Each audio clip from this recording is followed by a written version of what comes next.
Another quick video. I'm going to be discussing two things. Standard crashing, and B, what's it called? The loop and the cycle that you guys are in. So, standard crashing, pretty much what standard crashing is, it's often a small attempt to assert that someone has a trait or a preference against their will in order to force them to maintain it, and to claim that if they don't maintain it, that they have no stable character, no stable logical circuitry, and thus have no constancy to occur. Now, that argument applied with an immediate physiological attack is very confusing and can disorient a lot of people before they've gotten for long enough for them to get away with what they're doing. And so here's how it works. A small point is made, a small collision. You can either go this way or this way, right? Now, they demand that you go this way, but passively, they choose for you to go this way. Once it's asserted, they say, he doesn't ever want to go that way.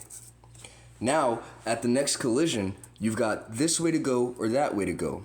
But because of what they did, if you go this way, they'll say, see, I'm right. He's prideful. He only wants to go this way.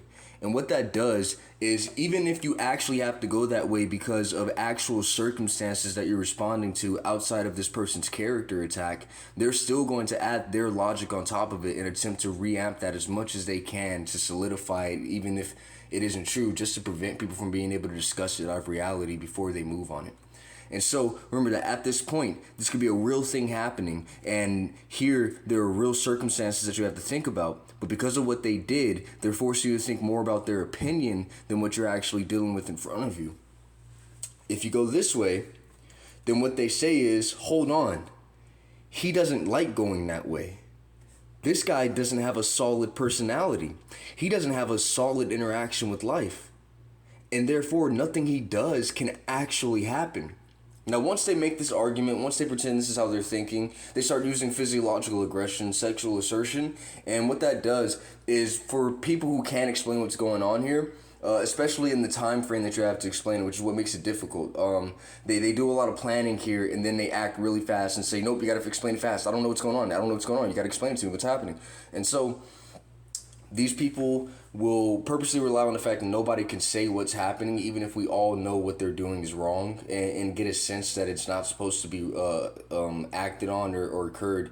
It'll still keep going if we can't explain what it is. And so here, they try to break everybody apart by using strategies that is like this. And as I mentioned earlier, by staging events to, here, on this paper. By staging events from a distance, you got what? Staging events so that when they get to the center moment of occurrence, and that is immediately right now, you have to make sense right now immediately, even though all of this structure and working led up to this moment right now. You have to make sense of this right now immediately. So they do their long-term planning, and then they create this moment again. And this is always happening, but they do their long-term planning, and then once they get the circuit they need, they put it in there, and they say, this is real to me. I'm acting on this. You can't stop me. You can't stop me. And what happens is, because they planned it for this long, you can't explain it immediately. And so you pretty much have to either fight them and accept that you're just fucking kill. I would kill them there. That's what you're supposed to do here. These guys, once you know what they're doing, everyone's supposed to work together to kill them. That's what they have to do here. No offense, but you guys need to grow up. You need to stop doing that. So at that point, what these guys also try to do is, because they start challenges, they start attacking, and because you would have to defend yourself because they aren't allowing you time to explain it, because they snuck this strategy up on you, they also create strategies to confirm and secure a victory based on a limited physiological level, which is just make sure they have weapons, making sure they have higher numbers. It's basically position gaming. And that's what I hate about these guys, is these guys will try to create false standards. They'll add those standards to your character with their own opinions, with their own choice, and attempt to hold you to them. And if they hold you, if you hold yourself to them with your pride, they pretty much use that to steer you and keep you in place so that they can keep you below them and keep changing you. And you would think that they would be happy with that. But they actually won't be. Though once you're here to them, they're going to try and kill you off. And they're just going to say that's how you always were. Those are your choices. That's how it's always been. if you break, they're gonna start being aggressive and saying, this guy has no fucking solid structure. Why do I have to respect him? I don't have to respect this. He's not solid. And so that's why I'm becoming more murderous. That's why I don't really fucking care. I mean, like you guys were saying this shit wasn't real, and look what fucking happened.